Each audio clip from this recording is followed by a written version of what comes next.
Jonas, capítulo 1, versículos de 1 em diante, diz assim: A palavra do Senhor veio a Jonas, filho de Amitai, com esta ordem: Vá depressa à grande cidade de Nínive e pregue contra ela, porque a sua maldade subiu até a minha presença. Mas Jonas fugiu da presença do Senhor, dirigindo-se para Tarsis. Desceu à cidade de Jope, onde encontrou um navio que se destinava àquele porto.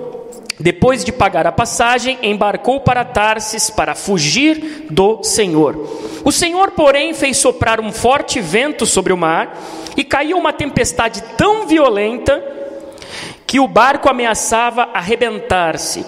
Todos os marinheiros ficaram com medo e cada um clamava ao seu próprio Deus. E atiraram as cargas ao mar para tornar o navio mais leve. Enquanto isso, Jonas, que tinha descido ao porão e se deitara, dormia profundamente. O capitão dirigiu-se a ele e disse: Como você pode ficar aí dormindo? Levante-se e clame ao seu Deus, talvez ele tenha piedade de nós e não morramos.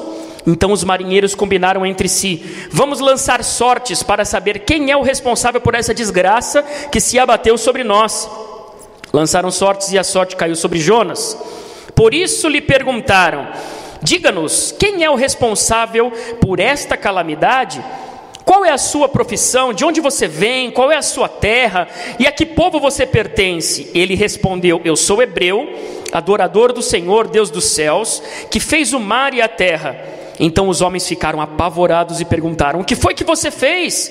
Pois sabiam que Jonas estavam fugindo do Senhor, porque ele já lhes tinha dito. Visto que o mar estava cada vez mais agitado, eles lhe perguntaram: O que devemos fazer com você para que o mar se acalme? Respondeu ele: Peguem-me e joguem-me ao mar, e ele se acalmará. Pois eu sei que é por minha causa que esta violenta tempestade caiu sobre vocês. Ao invés disso, os homens se esforçaram ao máximo para remar de volta à terra, mas não conseguiu, porque o mar tinha ficado ainda mais violento. Eles clamaram ao Senhor: Senhor, nós suplicamos, não nos deixes morrer, pois por tirarmos a vida deste homem. Não caia sobre nós a culpa de matar um inocente, porque tu, Senhor, fizeste o que desejavas. Em seguida pegaram Jonas e o lançaram ao mar enfurecido, e este se aquietou. Tomados de grande temor ao Senhor, os homens lhe ofereceram sacrifício e se comprometeram por meio de votos. O Senhor fez com que um grande peixe engolisse Jonas, e ele ficou dentro do peixe 3 dias e 3 noites. Capítulo 2. Dentro do peixe, Jonas orou ao Senhor, o seu Deus. Aí partindo para o versículo 10. E o Senhor deu ordens ao peixe, e ele vomitou Jonas em terra firme. Até aí, meus amados, vamos orar.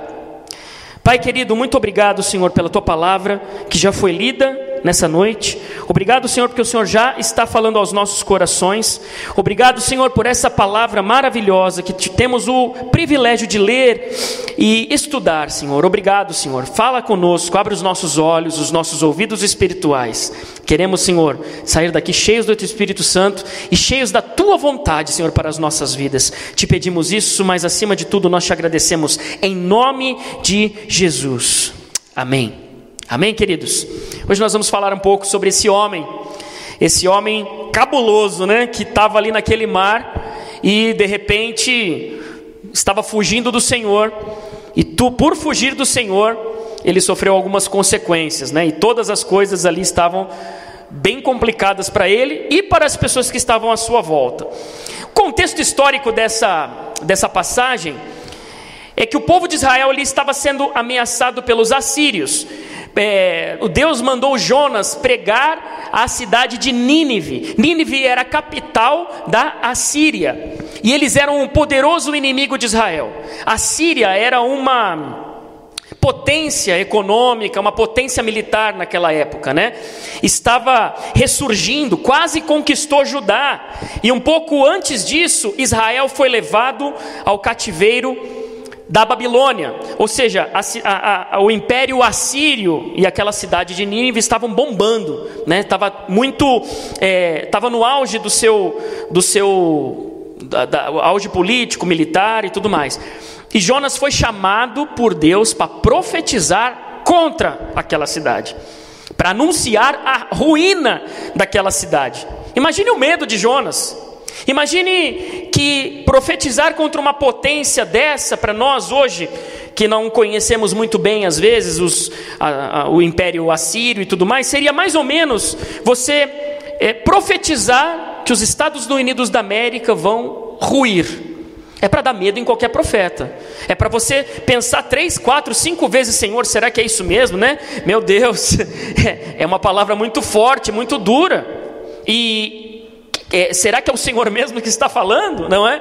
Então quer dizer, mas Deus tinha ordenado, né? Como é difícil seguir o que Deus nos ordena muitas vezes, quando a nossa lógica é contrariada. Mas o nosso Deus não age tanto na nossa lógica, Ele age na vontade dEle. Nós temos que estar concatenados, ligados na vontade do Senhor. E o contexto geográfico é mais ou menos assim. O contexto histórico é esse que eu falei, né? Potência militar, potência econômica, né? Potência política. E geograficamente ali, Jonas tinha nascido numa cidade que era mais ou menos 3 quilômetros de Nazaré, uma cidade chamada Gat-Hefer, né? Está lá em 2 Reis 14:25, mostra a cidade onde Jonas nasceu.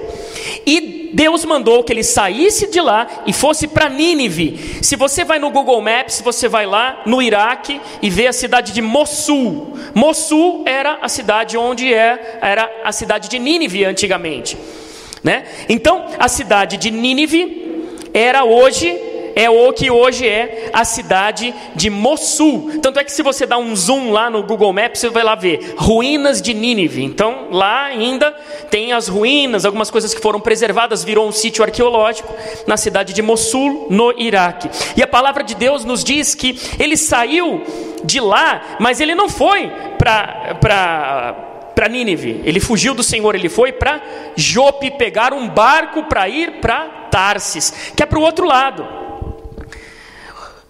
Jope é hoje a cidade de Tel Aviv, a capital de Israel. Ali é uma cidade litorânea. Saíam muitos barcos de lá. Tem um porto lá, tinha um porto. E Tarsis fica o que hoje é a Espanha. Então ele estava indo para lá, quando Deus mandou ele ir para lá, exatamente o caminho oposto. E ele teve a manha de andar 115 quilômetros só para pegar o barco. Da cidade onde ele estava até Tel Aviv, até onde é Jope, ele andou 115 quilômetros para se desfazer da vontade de Deus. Justamente, olha a intenção do coração dele mesmo, de não seguir aquilo que o Senhor tinha mandado. Ele não mediu seus esforços mesmos para fugir de Deus, do que Deus tinha mandado fazer. Para a gente, hoje em dia, é até fácil um pouco a gente ler a palavra de Deus e ver, nossa, e criticar Jonas, né? E ver, caramba, nossa, mas que homem desobediente, que homem obstinado, né? Nossa, era tão fácil ir lá pregar a palavra do Senhor. Mas queridos, nós vamos analisar algumas coisas hoje na vida de Jonas, que muitas vezes nós encontramos na nossa vida também. Então, queridos, o contexto histórico é diferente. O Jonas era um homem da antiguidade, um homem antigo. Nós somos da era contemporânea, da informática, mas a nossa desobediência a Deus é sempre a mesma. O Senhor continua nos falando muitas vezes o que temos que fazer, para onde seguir, que caminhos tomar, que decisão tomar, mas muitas vezes nós continuamos desobedientes. A primeira coisa que eu aponto aqui nessa mensagem, nesse trecho, é que Jonas embarcou. Ele poderia ter esperado um pouco mais. Ele podia ter orado a Deus um pouco mais, pedindo estratégia. Senhor, o Senhor quer que eu vá para um lugar completamente difícil, profetizar contra uma nação que está se levantando, que já praticamente escravizou Israel, quase saqueou. Meu Deus, como que eles vão ouvir um profeta de uma cidade, de um país que foi escravizado? Imagina, de maneira nenhuma. Então, ele que orasse mais, pedisse estratégia. Muitas vezes nós somos assim como Jonas, queridos. Nós sabemos do nosso chamado, nós sabemos que o Senhor nos chamou, nos elegeu em Cristo. Muitas vezes nós recebemos até uma palavra profética mesmo, de alguém usado, inspirado pelo Espírito Santo, ou o próprio Deus ministra aos nossos corações, porque afinal de contas, aquele que tem a Cristo como seu Senhor, Deus nos sonda e nós sabemos, nós ouvimos a voz de Deus, amém? O Senhor fala conosco e muitas vezes Deus ministra ao nosso coração. Então nós sabemos qual é a vontade de Deus para as nossas vidas, mas muitas vezes sentimos medo de executar. Muitas vezes nós sentimos medo de nos comprometer, medo de dar um passo à frente, medo de mergulhar um pouco mais, nas profundezas do Espírito Santo, naquilo que o Senhor tem para as nossas vidas. Esquecemos que Deus nos chamou, e que se Deus nos chamou, Ele vai nos capacitar, amém, queridos? Ele vai transformar o que precisa ser transformado, Ele vai mover tudo para que a sua vontade prevaleça sobre tudo e sobre todos, amém? Essa é a palavra de Deus nessa noite. Os Jonas embarcou. Primeira coisa, ele poderia ter esperado um pouco mais. Ele foi afoito. Naquela época não tinha avião, nem carro, nem motocicleta. Então provavelmente ele foi para Jope pegar aquele barco montado no lombo de um animal, e andou 115 quilômetros. É quilômetro pra caramba. Foi devagar, deve ter demorado talvez várias horas e horas, ou até um dia, ou 2 dias de viagem, não sei. E poderia ter orado e pedido ao Senhor estratégia. Salomão pediu sabedoria para o Senhor, e ele teve todas as coisas, porque Deus lhe deu sabedoria. Amém, queridos? Então, não sejamos afoitos, não fujamos da vontade do Senhor. Se o Senhor nos dá uma palavra, e você talvez se assuste com aquilo que você tem nas suas mãos para executar, entregue ao Senhor. Não confie mesmo na sua capacidade, porque nós não somos capazes, mas é o Senhor que nos capacita. Amém, queridos? Tenha certeza disso. Se o Senhor te chamou, o Senhor vai te capacitar. Ele vai colocar nas suas mãos as ferramentas certas, em nome de Jesus. Outra coisa que eu vejo aqui é que Deus envia um forte vento durante a viagem. Quando Deus deseja chamar a nossa atenção, Ele tem os seus próprios meios para fazer isso. No caso de Jonas, Deus mandou um vento forte que quase estraçalhou aquele barco, onde aqueles homens estavam. E o capitão ali, falando para aquele pessoal, aliviando a bagagem, nada acontecer. E todos estavam percebendo que aquilo era muito esquisito, que alguma coisa de estranho havia naquilo lá, que aquele vendaval não era normal. Muitas vezes, queridos, nas nossas vidas nós somos também surpreendidos com o vento contrário, com a tempestade nas nossas vidas. Só que no nosso relacionamento com Deus, nós temos que discernir quando este vento é um ataque do maligno, ou quando este vento é a mão do Senhor para nos colocar no rumo certo. Então, peça discernimento de Deus, tenha um relacionamento com Deus, ore a Deus, converse com Deus. Não vá achando logo de cara que o diabo está se levantando contra você. Porque se você está no lugar errado, na hora errada, fazendo a coisa errada, certamente o vento contrário é talvez vindo de Deus para te colocar no rumo certo. Amém? Jonas estava fugindo de Deus, e o Senhor tirou ele da onde ele estava, com vento, com peixe. Mais tarde nós já estamos chegando na parte do peixe. Mas para você ver até onde foi a obstinação de Jonas. Então, querido, se você não está incomodando o inferno, se você não está fazendo diferença neste mundo onde você está, e os ventos contrários estão se levantando, muito provavelmente o Senhor está querendo te trazer de volta para os trilhos. Muitas vezes o Senhor está fazendo com que a situação ao seu redor mude, e seja às vezes um vento para que você mude, para que você retorne ao aprisco do bom pastor, de volta no lugar das ovelhas do Senhor. Talvez o Senhor esteja te chamando para um relacionamento mais profundo. Amém, queridos? Louvado seja Deus. Outra coisa que eu acho interessante aqui é que Jonas dormia. Aquela tempestade, aquele vento, todo mundo sofrendo lá, e Jonas no porão, dormindo, cochilando. Aquele barco quase sendo arrebentado, e Jonas cochilando, dormindo lá. Muitas vezes o afastamento de nós, o nosso afastamento em relação à vontade de Deus também nos faz dormir um sono paralisante sob o ponto de vista espiritual.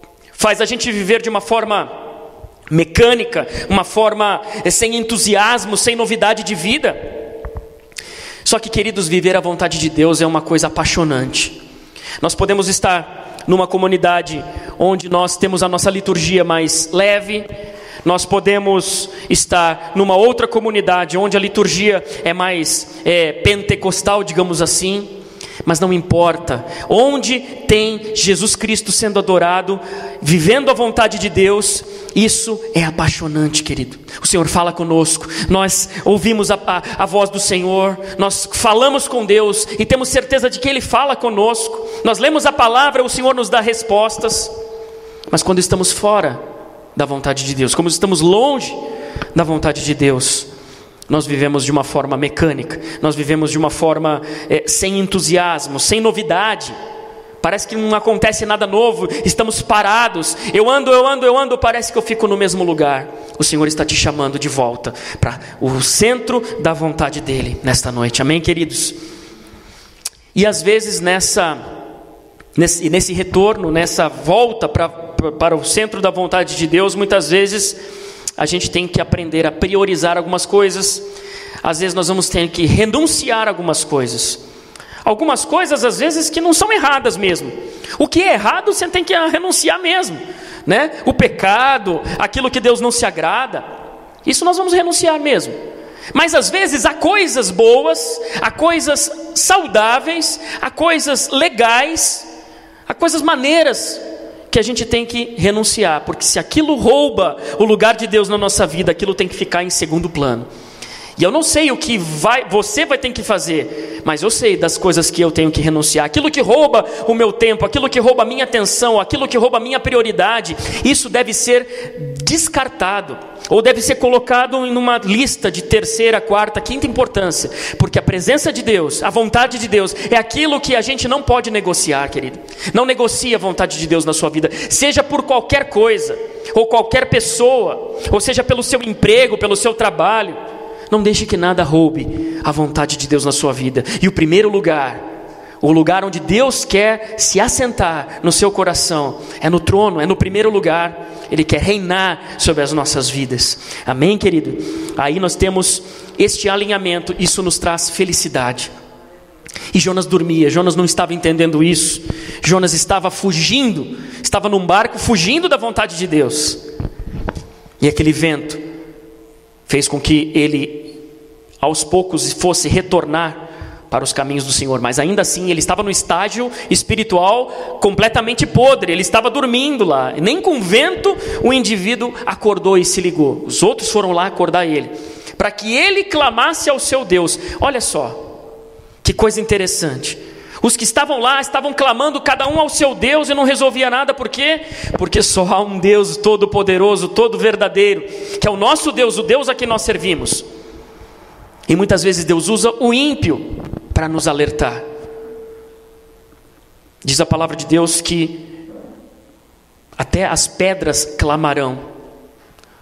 Ou seja, se nós não fizermos a nossa vontade, se nós não fizermos a vontade de Deus, o mundo vai ter a sede, o mundo vai querer, até as pedras vão clamar. É isso que é esse sentido da palavra. Ou seja, nós temos que fazer a nossa parte, nós temos que ser cristãos, nós temos que viver o evangelho de modo a causar impacto, e não impacto visual, e não impacto daquilo que você fala, das suas opiniões, da nossa liberdade, não, impacto que transforma vidas. Amém, queridos? É isso que o Senhor espera de nós. Então, nada aconteceu ali, e Jonas teve o discernimento. Ali começou o despertamento de Jonas. Quando o capitão acorda ele teve o discernimento, soube exatamente porque tudo aquilo estava acontecendo com ele. Então ele disse àqueles homens: olha, me joga no mar, porque não vai ter outro jeito dessa tempestade acalmar. Porque aquele barco estava indo para a Espanha, o que hoje é a Espanha, naquela época Tarsis. Então estava indo para uma direção, não havia jeito deles voltarem. A palavra de Deus diz que quanto mais eles remavam, mais não tinha jeito. Então Jonas falou: olha, me joga, me joga que a tempestade vai acabar cessando. Foi o primeiro passo de Jonas em direção à vontade de Deus. Ele discerniu. Primeiro ele não viu vento, nada. Ele andou 115 quilômetros para longe da vontade de Deus, no caminho oposto de onde Deus queria colocá-lo. Depois ele dormiu no barco, mas aí ele teve o discernimento. E o que ele fez com esse discernimento? Provavelmente no seu coração ele deve ter pedido perdão a Deus e tal. Mas ele reconhece, ele toma uma atitude, ainda que essa atitude seja louca e aparentemente suicida, né? Porque, olha, me joga no mar. Então os companheiros ficaram aflitos: Senhor, nos perdoe por isso. Mas diante de uma situação extrema daquela, jogaram bagagem, jogaram tudo. Joga o Jonas também, se ele está falando que ele é o problema, joga. E aquela tempestade, né, caiu, cessou. Então foi o primeiro passo de Jonas na direção de Deus. Ele sabia que se permanecesse no barco, a tempestade não acabaria. Muitas vezes, querido, eu e você também estamos nesse barco. Nós estamos nesse barco do comodismo. Nós estamos nesse barco da religiosidade. E a religiosidade é um veneno para o Evangelho. A religiosidade é um veneno para a nossa vida espiritual. Nossa, mas como que pode? Você estaria perguntando para mim, ou quem nos assiste pela internet. Religião é bom, religiosidade é bom. Não, querido, a religiosidade é um engano, a religiosidade é um veneno. O Evangelho é salvação, Jesus Cristo é salvação. Mas a religiosidade é aquela sensação de dever cumprido quando você vem à igreja, senta, canta as músicas, vai embora e nada muda, e nada acontece. Isso é religiosidade. É você sentar, levantar, ler um texto mecanicamente, fazer a sua reza mecanicamente, cumprimentar os irmãos, oi, tchau, ir para sua casa, na sua vidinha, com os mesmos pecados, com a mesma vida, com nada mudando. Isso é religiosidade. Mas o Senhor tem novidade de vida para nós. O Senhor está aqui neste lugar, nos chamando de volta para um relacionamento. Não podemos ter essa sensação de dever cumprido, essa sensação de passaporte carimbado para o céu, porque pertencemos a uma igreja, porque o nosso nome está no hall de membros de uma igreja. A Igreja Palavra Viva é apenas um instrumento do direito brasileiro para nós cumprirmos a legislação brasileira, para que a gente possa se reunir. Mas a Igreja de Cristo é invisível, querido. Aqui tem uma parte da Igreja de Cristo. A Igreja de Cristo não é esta denominação. Amém? Religiosidade é isso, é você pensar que tudo o que você pensa acerca de Jesus é isso aqui. Isso é um engano do diabo, porque pessoas estão morrendo aí fora. A Igreja de Cristo é a que sai para fora para resgatar esse povo. Amém? E eu quero contar com os irmãos, querido. Eu tenho orado ao Senhor pedindo estratégia de como nós podemos alcançar vidas, de como nós podemos testemunhar, de como nós podemos fazer algo diferente, relevante para as pessoas que estão perdidas. Então o Senhor nos acorda para que a gente saia desse barco do comodismo, do evangelho light, do evangelho que não muda ninguém, não se muda, do evangelho de que você assiste comodamente no seu computador ou na sua televisão e não tem comprometimento com ninguém. Na verdade, querido, o fato de nós estarmos aqui é um cumprimento também da palavra do Senhor, de congregarmos. E congregar não é só se ajuntar para adorar o Senhor. Congregar é quando eu e você estamos juntos com as nossas diferenças. Muitas vezes, em algum atrito que nós tenhamos, ser superado pelo perdão. Em casa, você não consegue fazer isso olhando a sua internet, sendo edificado com uma palavra. Sim, podemos nos edificar com a palavra, mas congregar é muito mais do que você assistir algum vídeo de uma pregação impactante na sua vida. É você fazer parte de uma comunidade como essa ou como tantas outras que nós temos, onde nós vamos aprender uns com os outros, sermos moldados, estarmos juntos. Amém? Abrindo um pouco mão do meu direito ou da minha ideia, que eu acho super certa e absoluta, para dar lugar ao que você também pensa. Isso é o Evangelho. Amém? O nosso relacionamento com Deus é vertical, mas passa necessariamente pelo relacionamento uns com os outros. Isso é representado pela cruz. Não haveria cruzamento de retas, não haveria a cruz se não fosse o relacionamento vertical e o relacionamento horizontal. E o relacionamento horizontal sou eu e você, querido. Ninguém pode fazer isso por nós. Deus até pode, mas Ele não quer. Ele quer que nós façamos a nossa parte, amém? Saia do barco do comodismo. Saia do barco da religiosidade, em nome de Jesus. Prosseguindo no trecho, Deus envia então o castigo para Jonas. Talvez o ápice desse trecho aqui, a parte mais importante, que é o que todo mundo se lembra, né? Jonas lembra da baleia ou do peixe, né? A palavra fala peixe. Mas também não podemos nos esquecer que foi também um livramento. Não fosse aquele peixe, Jonas teria morrido afogado. O mesmo Deus que nos corrige é o mesmo Deus que nos ama e que não deixa a gente à deriva, que não deixa a gente se afogar no meio do oceano. Amém? Para alguns Ele abre o mar, para outros Ele faz passar por cima, mas para outros Ele manda um peixe para ser vomitado na beira de uma praia. Amém? Seja pelo amor, pela dor, de algum jeito Ele nos chama. Amém, queridos? Vamos saber o que Deus está falando conosco. E a palavra de Deus diz que lá no estômago do peixe, ele orou a Deus. E o arrependimento nos torna limpos novamente. Lá em Jonas 2:9, né, no capítulo 2, versículo 9, nós não lemos, mas eu vou ler agora. E ele diz assim: mas eu, com um cântico de gratidão, oferecerei sacrifício a ti. O que eu prometi, cumprirei totalmente. A salvação vem do Senhor. Jonas ali faz uma oração, ali ele pede perdão, e ali ele se compromete, ali ele diz o que ele vai fazer. Nessa época o Salvador não tinha sido manifestado ainda, então ofereciam-se sacrifícios. E Jonas ali se compromete a oferecer sacrifícios ao Senhor e dizer que tudo que ele prometeu ele vai cumprir. Ou seja, estou, Senhor, aceitando a sua vontade, me perdoa, eu quero ser uma nova pessoa, eu quero uma nova vida, eu te aceito, Senhor Jesus, como meu Senhor e Salvador. É isso que o Senhor espera de nós. Quando nós ouvimos uma palavra dessa, o Senhor espera uma atitude de retorno em direção a Ele. Tá, o que você vai fazer com esse discernimento que você teve? O que você vai fazer com essa palavra que você recebeu? Isaías disse: Senhor, eis-me aqui. Isaías capítulo 6, mais ou menos Isaías fala assim: olha, eu sou um cara de lábios impuros, estou no meio de gente de lábios impuros, mas os meus olhos viram o Senhor.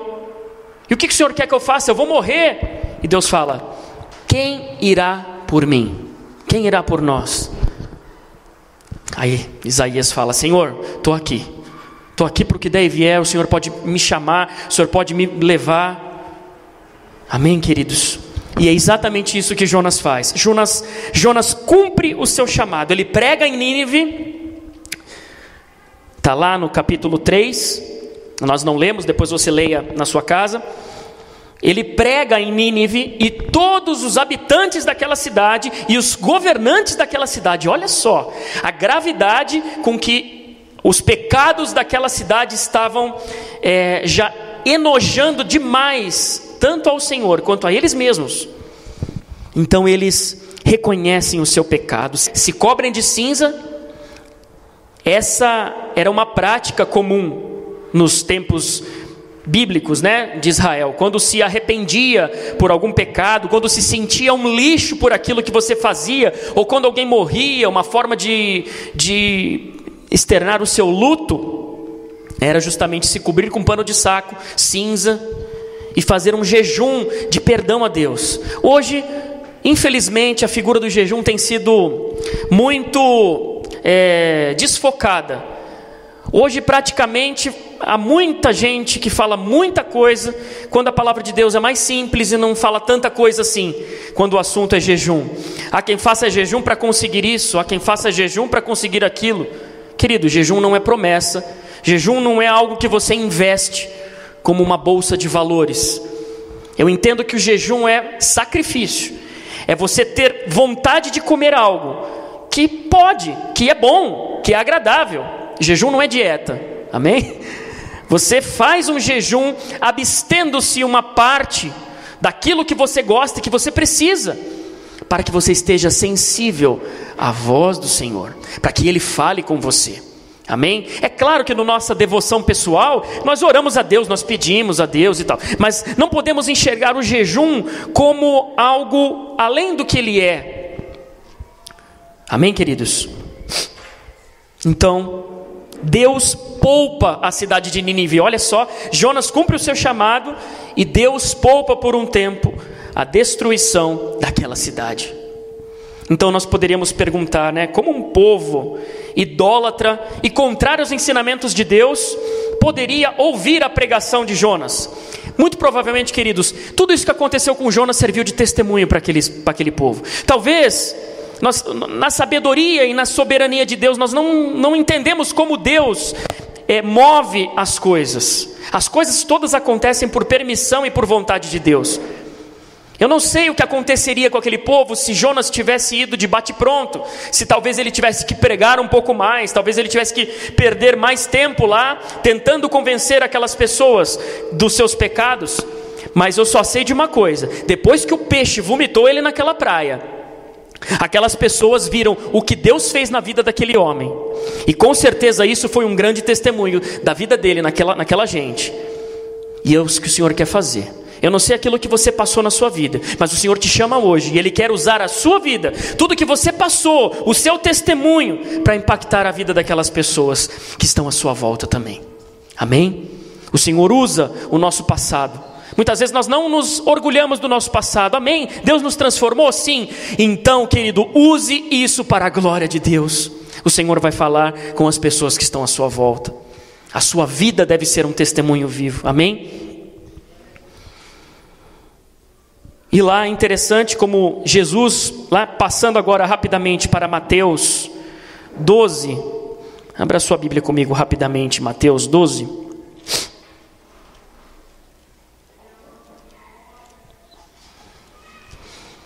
Mateus 12, 39.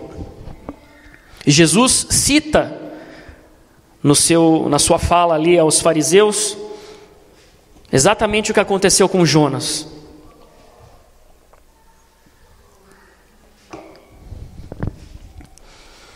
A partir do 38. Então, alguns dos fariseus e mestres da lei lhe disseram: Mestre, queremos ver um sinal milagroso feito por ti. E ele respondeu: Uma geração perversa e adúltera pede um sinal milagroso, mas nenhum sinal lhe será dado, exceto o sinal do profeta Jonas. Pois assim como Jonas esteve 3 dias e 3 noites no ventre do peixe, de um grande peixe, assim o Filho do Homem ficará 3 dias e 3 noites no coração da terra. Os homens de Nínive se levantarão no juízo contra essa geração e a condenarão, pois eles se arrependeram com a pregação de Jonas. E agora está aqui quem é maior que Jonas. A rainha do sul se levantará no juízo contra essa geração e a condenará, pois ela veio dos confins da terra para ouvir a sabedoria de Salomão, e agora está aqui o que é maior que Salomão. Interessante, querido, que aqueles judeus escribas da lei, mestres da lei, eles pedem um sinal milagroso da parte do Senhor. E Jesus só responde assim: esta geração perversa e adúltera me pede um sinal, só que vocês não vão ter sinal. O sinal que vocês têm é o que está na palavra do Senhor, é o sinal de Jonas. O que isso significa, querido? Que aquele pessoal lá, os religiosos da época de Jesus, por ver todos os feitos de Jesus, os sacerdotes, escribas e fariseus, vendo tudo o que Jesus estava falando, deveriam aceitar o testemunho de Cristo logo de cara, mas não fizeram isso. Significa também que os acontecimentos que aconteceram, os acontecimentos que aconteceram é brabo, Tudo aquilo que aconteceu com Jonas foi mais ou menos uma tipologia daquilo que Cristo veio fazer. Nós vemos no Velho Testamento algumas figuras que Cristo cumpriu. Sacrifícios de animais, vemos Cristo como nosso sacrifício perfeito e definitivo. O que aconteceu com Jonas foi mais ou menos aquilo que Cristo veio fazer. Só que são elementos diferentes. Mas a tipologia é 3 dias e 3 noites dentro do peixe, e Cristo sendo morto, ficando 3 dias, morto, em estado de todo mundo achando que, tinha morrido, e de repente ele ressurge. Amém, queridos? Então, Mais ou menos o que Jesus veio fazer na sua morte e na ressurreição, como Salvador da humanidade. E muitos religiosos então estão buscando sinais, movimentos, coisas extraordinárias, e esquecem que Jesus precisa ser pregado fora dos portões da igreja, das nossas igrejas. É isso que nós estamos falando aqui um pouco. E o reino de Deus pertence aos pecadores arrependidos, querido. Deus não rejeita um coração quebrantado. Nós já estamos caminhando para o final. Eu gostaria só de fazer esse paralelo com essa palavra de Mateus. Muitas vezes nas nossas comunidades há muitos convencidos, né? Não há tanta gente convertida. Se acostumam a ser evangélicos, né? Mas não vivem e nem andam como Cristo nos ensinou. Se preocupam com bens materiais, vivem uma religião vazia. Só que a palavra do Senhor diz para nós: nem todo aquele que diz Senhor, Senhor, entrará no reino de Deus. Esse alerta que Jesus faz é exatamente isso. Você que se julga melhor que os outros, né? Muitas vezes acha que o seu nome está garantido no livro da vida, porque o seu nome está aqui na palavra viva. Toma cuidado. Procure viver a sua vida cristã de verdade. Aquele povo ímpio de Nínive se arrependeu de verdade, e Jesus estava falando para eles: olha, aquele pessoal lá idólatra, aquele pessoal lá, pessoas da pior espécie, assassinos, bandidos, todos eles se converteram com a pregação de Jonas, e vocês aqui, mestres da lei, não aceitam o testemunho que cumpre a lei. Jesus mais ou menos estava falando isso para eles. E no dia do juízo, aquela geração vai condenar vocês. Olha o que Jesus estava falando.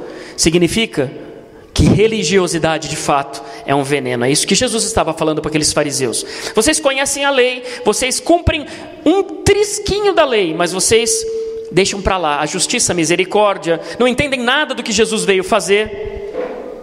Então, meus amados, não vamos perder a sensibilidade ao chamado de Deus. Amém? Proclamar o Evangelho, essa é a nossa missão. Proclamar o Evangelho não é se enclausurar na nossa redoma. Eu sempre falo isso, vou morrer falando. Amém, queridos? Proclamar o Evangelho não é se enfiar numa bolha evangélica dominical. Não é se enfiar numa bolha de religiosidade. A proclamação do Evangelho pressupõe exposição da nossa parte. Não há como você ser cristão, não há como você dizer que você crê em Cristo e viver no isolamento também, por outro lado, de boca fechada, de braços cruzados, enquanto esse mundo se afunda, você apenas assiste e no máximo até faz a sua oração. Deus quer mais do que a sua oração intercessória. Deus quer que você seja a boca dele para esta geração, assim como Jonas foi para aquele povo. Entenda, é isso que o Senhor quer de você. Amém, queridos? Proclamar o Evangelho é dizer para esse povo que ainda existe salvação, que ainda existe esperança, que tem uma saída, que ainda tem jeito para a vida dela. Ah, mas o meu filho está nas drogas, mas o meu filho fez isso, fez aquilo. Tem jeito. O nosso Deus é aquele que endireita. Amém, queridos? Ainda tem jeito. Proclamar o Evangelho é anunciar também que todos nós carecemos da graça de Deus. Todos nós precisamos nos arrepender. Não há ser humano que não peque. Então eu peco todos os dias. Você também peca. Então significa que nós somos crentes. Então estamos num patamar, tipo numa antessala do paraíso. É claro que nós fomos salvos pela graça. Salvação não se perde assim, né? Você não tropeça e perde a sua salvação por qualquer motivo. Não cremos dessa forma. Mas eu estou dizendo que todos nós carecemos da graça, e pela graça nós somos salvos, e é a graça que nos faz arrepender quando nós pecamos. Então, querido, se você pecou, amém, peça perdão, o Senhor vai te perdoar, mas jamais se coloque numa bolha de religiosidade. Jonas tentou se enfiar na bolha. Ele primeiro gastou um dinheiro numa passagem de barco, andou, sabe Deus quanto tempo lá, 115 quilômetros para o porto da cidade de Tel Aviv, hoje Tel Aviv, para pegar um barco para ir para a Espanha, quando que tinha que ir para o outro lado, onde o bicho estava pegando. Ele fugiu, se enfiou no barco, enfrentou vento, tempestade, quase morreu, ainda foi engolido por um peixe e foi vomitado pelo peixe. Olha que cena dantesca.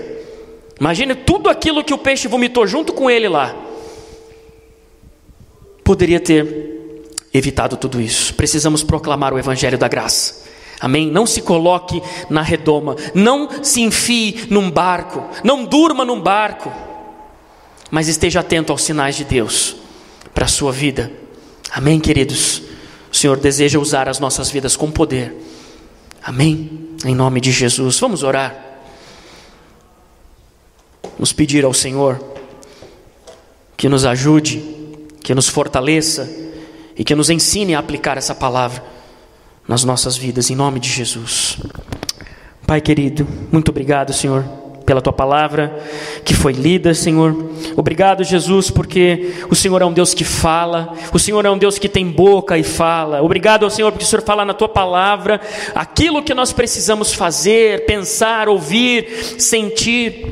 Senhor, em nome de Jesus, Pai, eu não sei, Senhor, como está o coração de cada um dos meus irmãos que está aqui essa noite, mas eu tenho certeza de que nada acontece em vão. O Senhor não é um Deus que trabalha no aleatório. O Senhor tem exatamente a sua maneira peculiar, e é só ao Senhor pertence a sabedoria de discernir e saber como o Senhor trabalha. Nós apenas queremos ser parte integrante desse trabalho, nós queremos ser usados nesse trabalho, Senhor. Então o Senhor fale conosco. O Senhor, Pai, por favor, nos ensine a viver esta palavra. Perdoa os nossos pecados, perdoa muitas vezes o nosso comodismo, Senhor. Perdoa, Senhor, se nós nos colocamos em uma situação de comodismo, religiosidade. Senhor, tira de nós essa sensação de que nós estamos fazendo a coisa certa simplesmente por sentarmos num banco da nossa igreja. Senhor, em nome de Jesus, nos coloca este amor incendiário, Senhor, no nosso coração, pelas almas que estão sendo perdidas, Pai. Nos ensine, Senhor, nos dê amor pelas almas, que no nosso coração queime, Jesus. E não simplesmente para termos um chamado missionário específico, que talvez o Senhor tenha sim para as nossas vidas. Mas eu quero, Senhor, que eu e os meus irmãos tenhamos cada vez mais o nosso coração queimando, Senhor, pelas almas perdidas. Porque ao fim, Senhor, ao fim das contas, essa é a nossa missão. É isso que o Senhor nos ensinou lá em Atos 1:8, para sermos testemunhas do Teu Evangelho, para sermos testemunhas daquilo que o Senhor fez e continua fazendo nas nossas vidas, Pai. Nos ensine, Senhor, com o exemplo de Jonas, e que possamos, Senhor, sair daqui desafiados, não somente edificados, mas desafiados a fazer alguma coisa diferente. Abençoa a vida dos meus irmãos nessa noite, que possamos, Senhor, ter experiências com o Senhor, que possamos crescer juntos, andarmos juntos e ganharmos vidas juntos, Senhor, para o Senhor nessa cidade. Te pedimos isso, mas acima de tudo nós te agradecemos, porque temos certeza de que o Senhor já falou aos nossos corações. Em nome de Jesus, amém e amém. Será que você pode aplaudir ao Senhor, querido? Aleluia. Louvado seja o nome do Senhor.